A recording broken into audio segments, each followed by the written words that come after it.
Querido amigo cafeicultor, terceiro vídeo, né, da nossa sequência aí a respeito de mercado de café.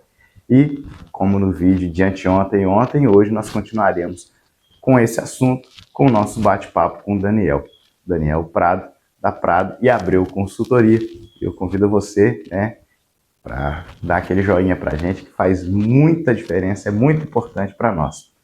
Nós vamos aqui então ficar com mais esse trecho da nossa conversa entre Daniel e eu, e agora você participando também.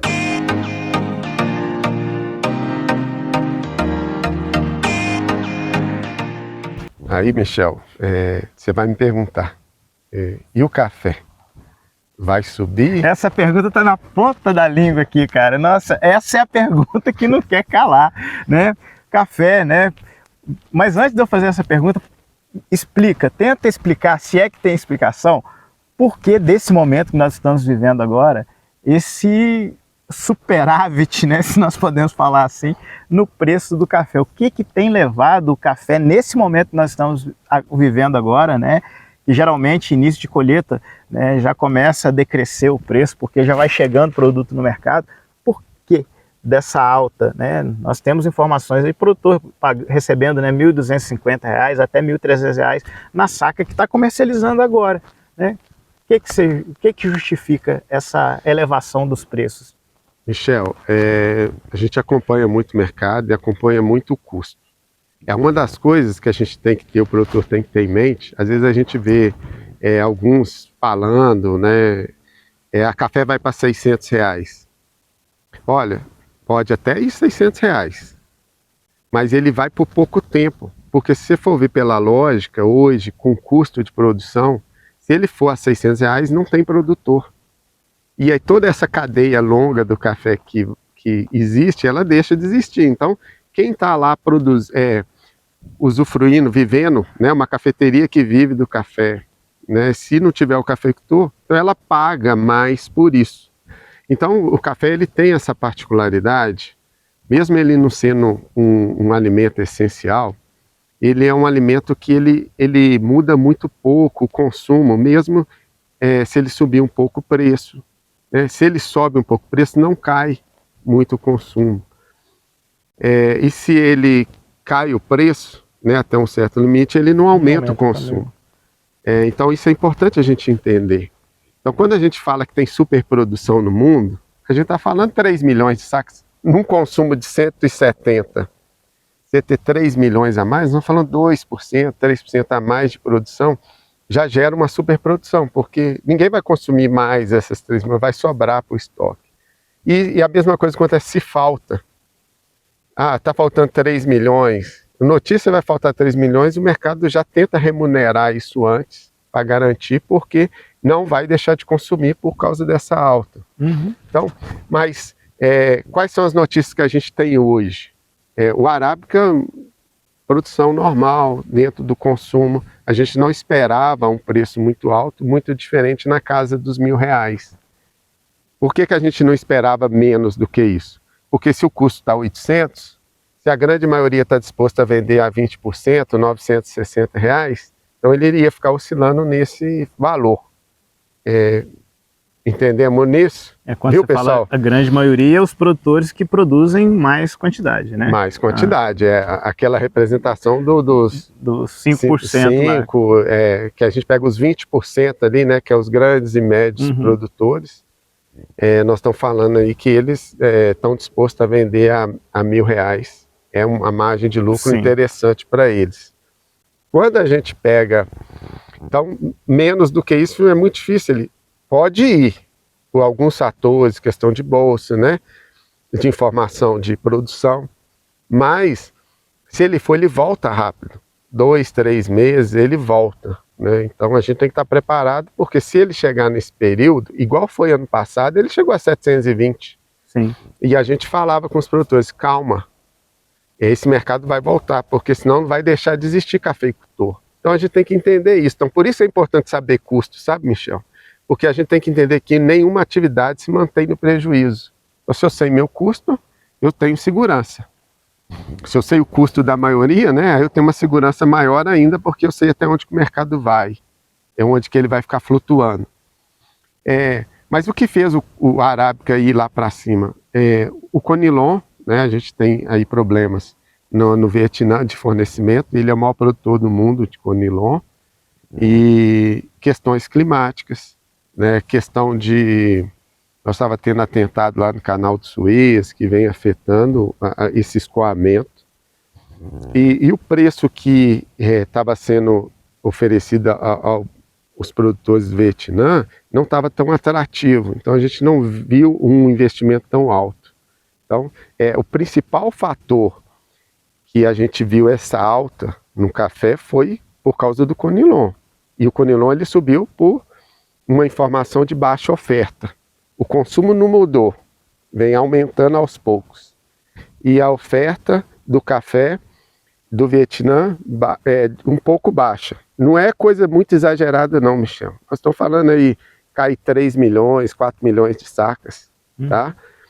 E os estoques já vinham baixos, né? O estoque ele funciona como um colchão dessa oscilação. Então, quando tem uma baixa oferta, o estoque vai lá e repõe o mercado. Quando você tem uma produção maior do que o consumo, o estoque absorve esse café, né? Então ele funciona como um colchão. Só que o problema é que cada vez nossos estoques estão diminuindo. Tá caro você manter um café estocado hoje, né? O mundo não está vivendo, né? Não acostumado a viver, os países consumidores de café, eles não são acostumados a viver com esses juros altos. Então o custo é alto. Então estocar café ficou caro. Hoje, nos dias, estão caros. Então, cada vez, se continuar esse custo, é que a gente tenha mais um mercado mais do produtor para o consumidor, né? A gente diminuir esses estoques. Então, o Arábica, então resumindo tudo, o Arábica foi puxado pelo Conilon. E o Conilon está dando uma margem muito interessante. A gente tem no projeto alguns produtores trabalhando com custo aqui no Brasil na faixa de 400, 500 reais por saca do Conilon. Então a gente está falando aí, vendendo a 1.200, 100%, 120% de lucro. Isso é normal? Não é normal. Então o que isso faz? Isso atrai mais investidores, porque a pessoa que está com dinheiro para investir, vai investir onde que rende mais. E o Conilon está muito atrativo. Aí entra os oportunistas, né? Entra os próprios produtores, né, às vezes. Mas às vezes o próprio produtor aumenta a área, renova. Então, como a gente estava falando que pouca coisa a mais já sobra, como pouca coisa menos falta, então pode ser que a gente tenha já notícias aí que com 1, 2 anos a gente já tem uma produção maior aí que vai suprir o mercado. Saiu notícias, ainda tem algumas notícias no consumo mundial, de que esse ano a safra foi 1 milhão de sacas a mais do que o consumo. A gente teve um relatório semana passada que era 1 milhão de sacas a menos. Então, vamos dizer, fazer a média aqui, né? Empatou. Então, não está essa coisa que está o fim do mundo no café, não. Então, o que a gente pode ver? Hoje, a gente está aqui dia 29 de abril, a bolsa está em queda, o dólar está forte, ajuda também a cair mais, mas já tem notícia de chuvas, melhoria climática no Vietnã, que a exportação do Vietnã está forte. Então, quer dizer, se tem café para exportar, quer dizer que não. Então, produtor toma cuidado.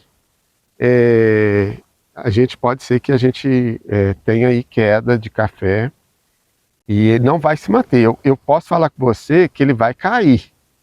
A quando que vai ser, a gente não consegue prever, mas ele vai cair porque esse super lucro uma hora ajusta a oferta. E aí o produtor que está entrando nessa atividade por causa de um lucro de 120%, pode ser que ele fique decepcionado, porque a gente vai cair para um lucro aí normal de 20%, 25%. Pode ser que até mergulhe no prejuízo, dependendo do que vai ter de oferta, mas por pouco tempo ele ajusta. Lembrando que ninguém se mantém no prejuízo.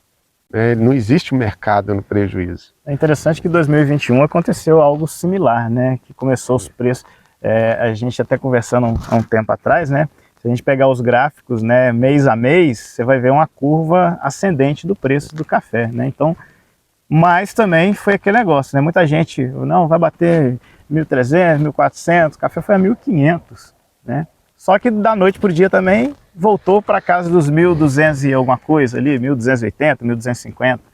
Então o trecho de hoje foi esse. Amanhã voltaremos com mais um bate-papo, né? Continuidade desse bate-papo que nós tivemos com o Daniel.